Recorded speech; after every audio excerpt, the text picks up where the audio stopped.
Good noon everyone, मैं मिसली and you are watching मेरे colony classes. आज हम बात करने वाले हैं कुछ ऐसे शब्दों की जो मिडिल इंग्लिश में कुछ और ही यूज होते थे और आज हमारी मॉडर्न इंग्लिश में उनका यूज कुछ और ही होता है। ये वीडियो बहुत ही खास साबित हो सकती है आपके लिए। सो आपसे रिक्वेस्ट है कि आप इस वीडियो को पूरे एंड तक ज़रूर देखें, यानी आखिरी तक ज़रूर देखें। ये मेरी गुजारिश है आपसे, क्योंकि आज की वीडियो बहुत ही ज़्यादा इन्फॉर्मेटिव है, बहुत ही ज़्यादा एजुकेटिव है। इसलिए क्योंकि आपको पता होना चाहिए कि हमारी जो इंग्लिश है वो हमारी खुद की भाषा नहीं है, ये एक फॉरेन लैंग्वेज है, ये एक ब्रिटेन की लैंग्वेज है जो 3 फेजेस में डिवाइड किए गए हैं। सबसे पहला ओल्ड, दूसरा मिडिल और तीसरा मॉडर्न, जो आज के युग में हम पढ़ा करते हैं। लेकिन क्या आप जानते हो कि मॉडर्न इंग्लिश तो हम पढ़ रहे हैं आज, लेकिन क्या सिर्फ और सिर्फ हमें मॉडर्न इंग्लिश के शब्दों की ही ज़रूरत पड़ती है? बिल्कुल नहीं, हमें कुछ मिडिल पीरियड के वर्ड्स की भी ज़रूरत पड़ती है। जब हम लिटरेचर की किताबें पढ़ते हैं, मैट्रिक की या इंटरमीडिएट की एट्सेट्रा, तो हमें कई सारे ऐसे शब्द मिलते हैं जो बहुत ही परेशान करते हैं। हमें लगता है कि ये गलत तो नहीं, या फिर ऐसा शब्द तो हमने कहीं पढ़ा नहीं, ऐसे शब्द तो हमने डिक्शनरी में भी शायद नहीं देखे, तो फिर इसका मतलब क्या होगा? फिर ऐसे शब्द का इस्तेमाल कैसे होता होगा? इनके अर्थ क्या होते होंगे? तो मैं आपको इस वीडियो में आज यही बताने वाला हूं कि मिडिल इंग्लिश में जो शब्द इस्तेमाल किए जाते थे वो मॉडर्न में थोड़ा सा उनमें बदलाव कर दिया गया है। वैसे आप देख सकते हो, पहले मैं आपको बता दूं कि ये मिडिल इंग्लिश, ओल्ड इंग्लिश और मॉडर्न इंग्लिश क्या है। सबसे पहले बात करते हैं हम, यहाँ पे मैं लिख देना चाहूँगा ओल्ड इंग्लिश। सबसे पहले इंग्लिश की शुरुआत हुई तो उसका नाम दिया गया ओल्ड इंग्लिश, जो कि लगभग 500 ईस्वी से लेकर के लगभग 1100 ईस्वी तक चली थी। आपको जानकारी के लिए बता दूं, ये बहुत इंपॉर्टेंट है, क्योंकि इंटरमीडिएट के अगर आप छात्र हो, अगर आप सेकेंड ईयर की तैयारी कर रहे हो, यानी सीबीएसई बोर्ड से या बीएसई बोर्ड से, जो भी बोर्ड हो आपका, खासकर बीएसई, तो आपको ये क्वेश्चन जरूर पूछा जाता है कि ओल्ड इंग्लिश का प्रचलन कहाँ से कहाँ तक था। तो 500 ईस्वी से लेकर के 1100 तक आप याद रख सकते हो। फिर उस इंग्लिश में थोड़ा बहुत बदलाव आया। पहले की जो ओल्ड इंग्लिश थी वो काफ़ी अलग थी। उसके बाद जो थोड़ा बहुत चेंजेज आया, जिसको नाम दिया गया मिडिल इंग्लिश। मिडिल इंग्लिश ज़्यादा लंबे समय तक नहीं रही, ये लगभग 1100 ईस्वी से लेकर के 1500 तक रही। 1500 तक रही ये आपकी मिडिल इंग्लिश।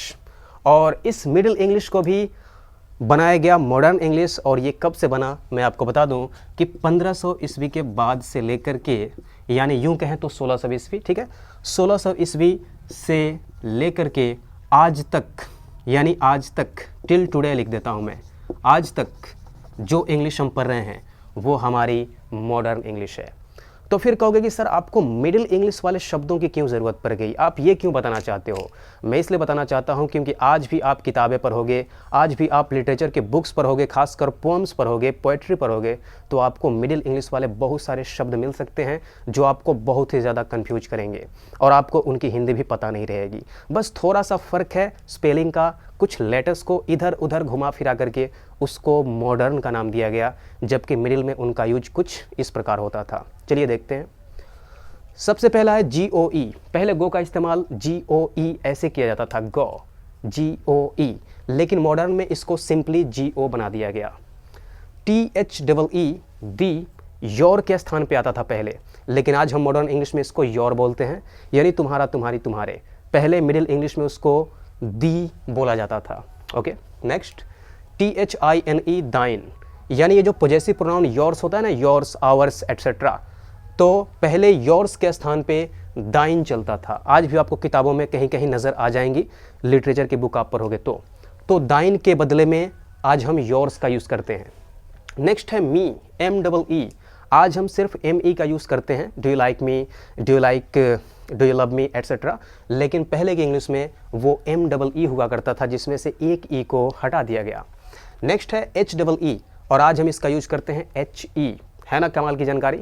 नेक्स्ट देखते हैं THOU, दाऊ, पहले दाऊ इस्तेमाल होता था, अब हम सिर्फ यू इस्तेमाल करते हैं। और यहाँ पर मैंने ऑब्जेक्ट लिखा हुआ है क्वेश्चन में, क्योंकि ऑब्जेक्ट की तरह, सब्जेक्ट की तरह नहीं।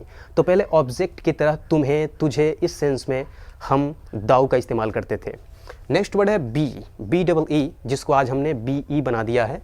नेक्स्ट सन, तो पहले सन की स्पेलिंग होती थी SUNNE, वही सूरज वाला सन, SUNNE। आज भी आप पोएम्स पढ़ोगे तो आपको कई बार SUNNE मिले, घबराना मत, वो SUN ही है मॉडर्न के लिए।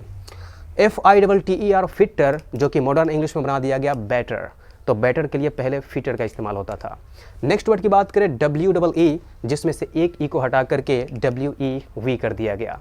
इन शब्दों को मैंने ज़रूरी क्यों समझा, क्योंकि जब आप, बार बार ये बात मैं कह रहा हूँ, जब आप पोम्स पढ़ोगे, पोएट्री पढ़ोगे, तो आपको ऐसे बहुत सारे शब्द मिल सकते हैं जो आपको परेशान करने के लिए काफ़ी है।